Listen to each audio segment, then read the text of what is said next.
The influencer I arrested for speeding made a viral fake story to get me fired, got my house trashed, and threatened my family, so I played the long game and got him locked up and forgotten. It actually happened on my very first solo shift. I had gotten through the hard part of the evening and was counting down the hours when I saw this bright red Ferrari flying down a busy street like it was a racetrack. I clocked it at 25 miles over the limit. I flipped on my lights and pulled it over near a strip mall where people were already starting to stare. The car was ridiculous. Custom detailing, blacked out rims, and the license plate said Influencer in all caps. I got out and walked up to the window, but before I could even say anything, the driver had his phone out and was scrolling on it. He looked like he had stepped right out of some TikTok mansion. Weird pineapple-style hair, bright white turkey teeth, and a designer hoodie that probably cost more than my paycheck. He did not roll the window down at first, just stared at his screen and smirked. When he finally did, I asked for his license and registration like usual. He laughed and said, "Do you know who I am?" I told him I didn't care, but instead of going quiet, he started going on about his 4 million followers on TikTok and how I was about to be part of his awesome content if I let him off. But I didn't listen. I kept it professional because that's what we're trained to do. I explained the violation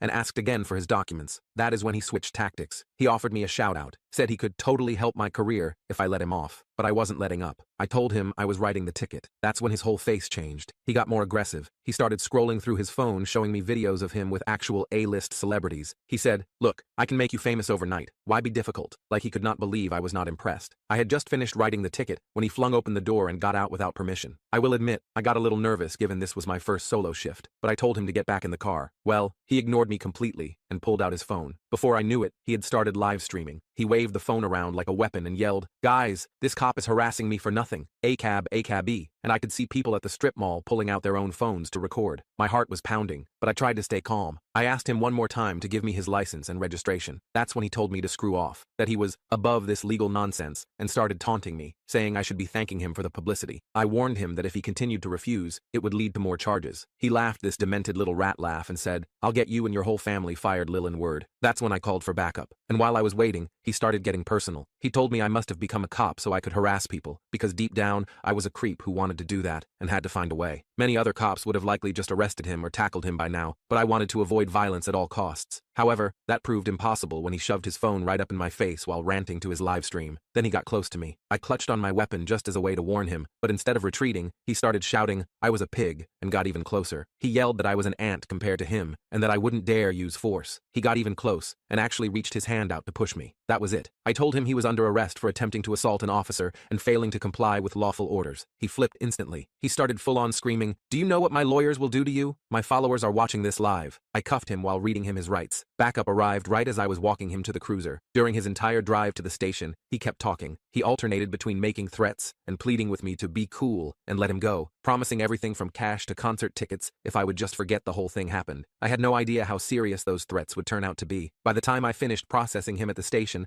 clips from his live stream were already going viral. His name was Kyle Winters, apparently some big TikTok star who made prank videos and lived in one of those content creator mansions. The sergeant told me not to worry about it, just standard procedure. The guy was clearly in the wrong, but I could tell even my supervisor was a bit concerned about the social media attention this was already generating, as his phone kept buzzing with notifications throughout our conversation. I left the station around 3 a.m., completely exhausted. My first solo shift had turned into a 16-hour nightmare thanks to all the paperwork from arresting Kyle. The booking process alone took forever, because he kept demanding his one phone call, like we were in some TV show. He finally called someone he referred to as his content manager, who apparently doubled as his lawyer. The guy showed up around 1 a.m., looking like he'd just rolled out of bed, wearing sweatpants and a wrinkled dress shirt, his eyes bloodshot from what I assumed was being woken up in the middle of the night. I overheard Kyle's lawyer telling the desk sergeant that this was all a misunderstanding, and that his client was just creating content. The sergeant wasn't having any of it though. Kyle got charged with speeding, resisting arrest, attempting to assault an officer, and disorderly conduct. I filled out all the required reports while Kyle's lawyer arranged for his bail. By the time I clocked out, Kyle had already been released, probably already planning his next move while I was still drowning in paperwork. I drove home thinking the worst was behind me. Boy, was I wrong. I woke up around noon the next day to my phone blowing up with notifications. My roommate Mark was banging on my bedroom door, the sound echoing through our small apartment. "Dude, "You need to see this," he said, shoving his phone in my face before I was even fully awake. It was Kyle's TikTok account. He'd posted edited clips from his live stream that made it look like I'd been aggressive with him from the start. The caption read, "Power-tripping cop arrests me for being famous. Police brutality, just justice, viral." It already had over 2 million views, with the counter climbing higher every time I refreshed the page. I sat up in bed, suddenly wide awake. In the video, he'd cut out all the parts where he'd refused to provide his license, gotten out of the car without permission, and tried to push me. Instead, it just showed me putting my hand on my weapon and then arresting him while he innocently protested, his voice cracking as if he were genuinely afraid. "This is bad," Mark said. "There's like 1,000 comments calling for you to be fired." I quickly checked my own social media accounts. My Instagram, which I rarely used, had hundreds of new follow requests and messages. I opened one at random. "Hope you get what's coming to you, pig." Another one read, "Found the cop with the small dick energy." I closed the app, feeling sick to my stomach. This wasn't what I signed up for when I joined the force. I just wanted to help people and make my community safer, not become the target of an internet mob over doing my job properly. I called my sergeant immediately. He already knew about the video, his voice sounding tired as if he'd been fielding calls about this all morning. "Listen, Reynolds, don't panic," he said, using my last name like he always did. "The department is aware of the situation. We've got the full, unedited dashcam footage that shows exactly what happened. Just lay low for a few days and let the PR team handle this." I felt slightly better after talking to him, but that relief didn't last long. When I checked my email, I found dozens of messages from random people calling me every name in the book. Some even contained threats. One particularly disturbing email had my home address in it with the message, "We know where you live, pig." That really freaked me out. I immediately forwarded it to my sergeant, who told me to document everything but not to engage with any of these people online. I tried to distract myself by cleaning my apartment and doing laundry, but I couldn't stop checking social media. Kyle had posted 3 more videos about me, each one more dramatic than the last. In one, he was fake crying about his trauma from being arrested. In another, he was encouraging his followers to find information about me, carefully wording it so he wasn't explicitly telling them to harass me, but the implication was crystal clear. By evening, someone had doxed me. My full name, address, phone number, and even my parents' contact information were circulating online. I started getting random pizza deliveries I never ordered. My phone rang constantly with unknown numbers. I changed my number that night and called my parents to warn them. They were understandably worried, but I assured them this would blow over soon. I wasn't so sure myself, though. The next day, I had to go back to work for my regular shift. As I pulled into the station parking lot, I noticed a small group of teenagers hanging around outside. They started filming as soon as they saw my car. One of them shouted, "It's him! The TikTok cop." I hurried inside, keeping my head down. My fellow officers were supportive, patting me on the back and telling me not to worry about some punk kid with a phone, but I could tell some of them were uncomfortable with all the attention our precinct was getting. The captain called me into his office before roll call. He was a stern older guy who'd been on the force for over 30 years, his desk adorned with family photos and commendations from his long career. "Reynolds," he said, leaning back in his chair, "I've reviewed the footage from your body cam and the dash cam. You followed protocol to the letter. The department stands behind you 100%. I felt a wave of relief wash over me. "That said," he continued, "this social media situation is complicated. For your safety, we're putting you on desk duty for the next week or so, until this dies down." My heart sank. Desk duty was where they put officers who screwed up or couldn't handle the streets, but I nodded and thanked him. What else could I do? The next few days were a blur of paperwork and anxiety. Every time I checked online, the situation seemed to get worse. Kyle had apparently made me his new content focus. He posted daily updates about fighting police corruption and seeking justice. He even started selling merchandise with slogans like, "Don't influencer me bro" and "ACAB" printed on them, making a profit off my misery. On Wednesday, 3 days after the arrest, Kyle took things to a new level. He posted a video titled, "Confronting the Cop Who Arrested Me." In it, he announced he was going to come to our precinct to have a conversation with me. I showed the video to my sergeant, who immediately increased security at the station, but Kyle was smarter than we gave him credit for. He didn't come to the station. Instead, he waited until my shift ended and followed me to the grocery store. I was picking up some milk when I heard his voice behind me. "Officer Reynolds, fancy meeting you here?" I turned around to find Kyle standing there with his phone out, live streaming again. He had 2 friends with him,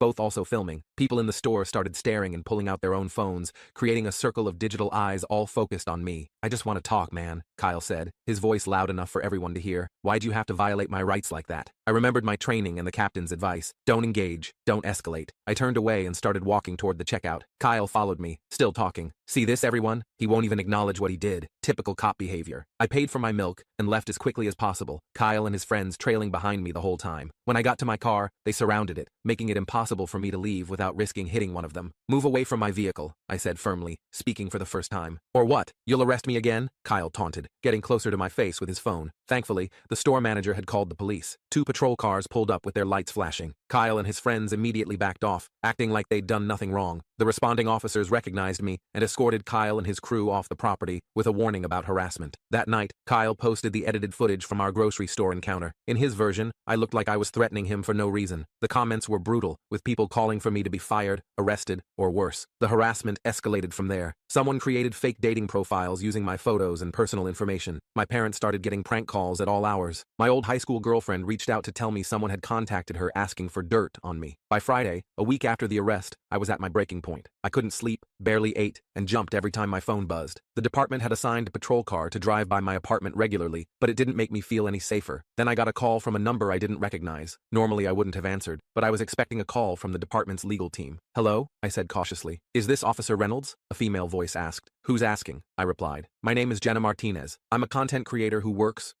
with Kyle Winters. We need to talk." I almost hung up, but something in her voice made me pause. "How did you get this number?" I asked. "Kyle has it. He has a lot of information about you that he shouldn't have. Look, I know you have no reason to trust me, but I want to help. Kyle has gone too far this time." We arranged to meet at a coffee shop in a neighboring town where hopefully no one would recognize me. I arrived early and picked a table in the back corner with a clear view of the door. Jenna arrived right on time. She was younger than I expected, maybe 20 or 21, with purple hair and more piercings than I could count. She sat down across from me, looking nervous. "Thanks for meeting me," she said quietly. "What's this about?" I asked, still suspicious. Jenna took a deep breath. "I've been part of Kyle's content house for about 6 months. At first it was fun, making videos, going to parties, getting free stuff from sponsors, but lately, things have gotten dark." She explained that Kyle had become obsessed with growing his following at any cost. His pranks had gotten more extreme, often crossing legal and ethical lines. The Ferrari he was driving when I pulled him over, borrowed without permission from another influencer. The speeding, deliberate, to create content. "After you arrested him, he saw an opportunity," Jenna continued. "His engagement numbers were dropping before that night. Now they're higher than ever. He's monetizing all the videos about you." "So he's making money off ruining my life?" I asked, feeling a fresh wave of anger. "Lots of money," Jenna confirmed. "But that's not why I'm here. Yesterday, I overheard him talking to some guys he knows from the street racing scene. They were planning something to teach you a lesson. I don't know exactly what, but it sounded serious." My stomach dropped. "Did you hear any specifics?" "Just that it would happen this weekend, and it would make great content." I left the house after that and haven't been back. I deleted all his content from my accounts too. I can't be part of this anymore. I thanked Jenna for the warning and immediately called my sergeant when she left. He took the threat seriously and suggested I stay somewhere else for the weekend. I packed a bag and went to my parents' house in the suburbs, about an hour away from my apartment. Saturday passed uneventfully. I started to think maybe Jenna had misunderstood or Kyle was just talking big. Then on Sunday morning, my roommate Mark called. "Dude, someone broke into our apartment last night," he said, his voice shaking. "They trashed your room, like, completely destroyed everything." I drove back to the city with my dad. The apartment was a disaster. My bedroom door had been kicked in, and everything I owned was either broken, stolen, or spray painted. The walls had slurs and threats written on them. My computer was missing, along with my spare uniform and badge. The responding officers took photos and dusted for prints, but I already knew who was behind it. What I didn't expect was for Kyle to post about it almost immediately. "Karma hits corrupt cop," his new video was titled. It didn't show the break-in directly, but it featured Kyle talking about how sometimes the universe delivers justice, while smirking at the camera. His followers ate it up, with comments celebrating my misfortune. That was my breaking point. This kid had crossed every line, and the harassment was only getting worse. I needed to fight back, but I had to be smart about it. Going after him directly would just play into his narrative. I remembered something Jenna had mentioned during our conversation, that Kyle was planning a huge party at his content house that night to celebrate hitting 5 million followers, and according to her,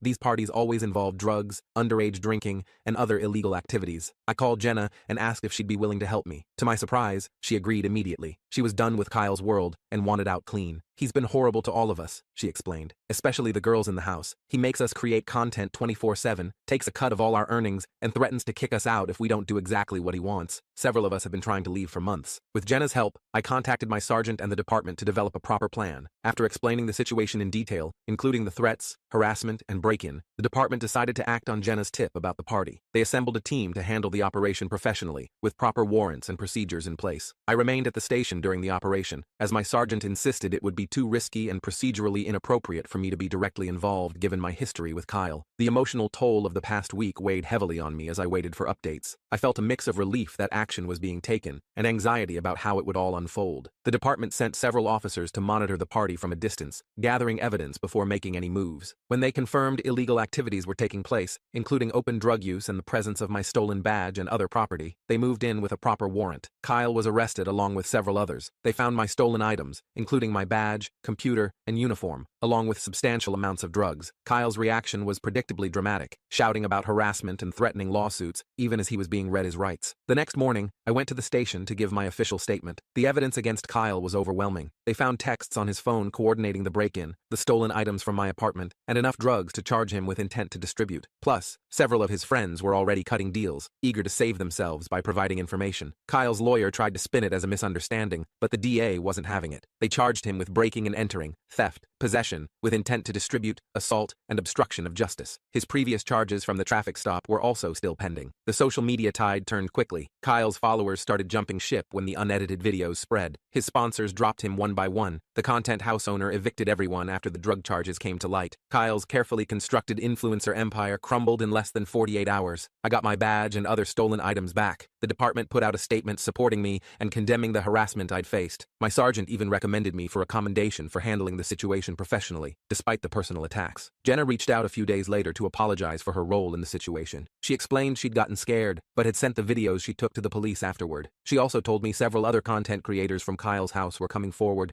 with stories about his manipulative behavior and illegal activities. Kyle eventually took a plea deal, 3 years in state prison with possibility of parole after 18 months, plus probation and community service. The judge took the severity of his crimes seriously, particularly the organized break-in and the harassment campaign. His social media accounts were either deleted or abandoned. The psychological impact of the harassment lingered long after Kyle was sentenced. I started seeing a department therapist to process the anxiety and stress from having my privacy violated so publicly. The department also implemented new training protocols based on my experience to help other officers deal with similar situations in the social media age. I'm back on regular patrol now. Sometimes people recognize me from the whole ordeal, but it's usually positive these days. A few kids have even told me they want to be police officers because of how I handled the situation. The weirdest part? I actually gained a decent social media following myself. The department's PR team suggested I start an official account to share what being a police officer is really like. Nothing flashy or dramatic, just honest day-to-day stuff about community policing. It's not millions of followers, but the people who do follow seem to genuinely care about making their communities better. As for Kyle, his influencer Ferrari got impounded and eventually auctioned off to cover his legal fees. I sometimes drive past the spot where I first pulled him over and think about how differently things might have gone